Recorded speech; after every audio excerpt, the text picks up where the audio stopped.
You've seen these bodies. A city frozen in time, preserved in their last moments. This is the story of Pompeii we all know. But that story is a lie, or at least it's not the whole story. This isn't just about how they died, it's about the thousands who got away. To understand how they survived, you have to understand the city they lived in and the warnings they completely misunderstood. 17 years before the eruption, a massive earthquake shattered the region. They rebuilt. For the people of Pompeii, they thought the worst was over. When the ground started shaking again in 79 AD, they saw it as just another tremor. Why? Because they didn't know what was coming. The Latin language didn't even have a word for volcano. Then it began. A terrifying column of ash and pumice shot miles into the sky, but it wasn't an instant killer. For hours, it was a rain of light stones.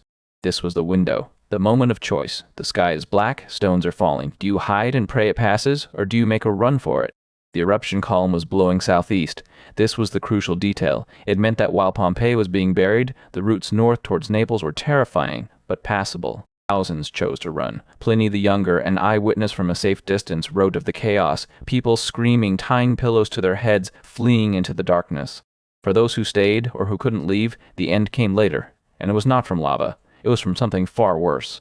Pyroclastic surges, superheated clouds of gas and ash, moving at highway speeds, incinerating everything and everyone left in their path. This is what created the famous casts. As the bodies of the victims decomposed inside the hardened ash, they left a perfect void. Centuries later, archaeologists poured plaster into those voids, creating these haunting statues of people's final moments. These casts are the symbol of Pompeii, but they raise a critical question: just how many bodies were actually found? The population of Pompeii was up to 20,000. The number of remains found? Only a few thousand. That's a huge gap. So where did everybody else go? They went everywhere. Archaeologists have tracked them by finding unique Pompeian family names suddenly appearing in the records of other cities right after 79 AD. The Caltilius family turns up in Ostia, near Rome. The Munitius family in a nearby town. Each name is a story of a family that made it out. And some didn't just survive, they thrived. The Caltilius family became wealthy enough in their new home to fund the construction of a temple, from refugees to benefactors. Others, like Fabia Secundina, who married a gladiator, seem to have struggled. Survival was just the first challenge. There's even evidence people returned to the city to salvage what they could, digging tunnels into their buried homes to retrieve valuables. Life, of a sort, continued even in the ruins. This is a very different story from what we usually see. Pop culture loves the doomed romance, like in the 2014 movie Pompeii. Hollywood gives us a story where everyone dies tragically for our entertainment.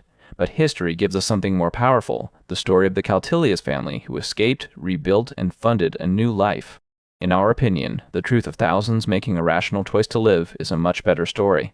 So the image of Pompeii as a city of the dead is incomplete. It's also a city of the escaped, the resilient, the survivors.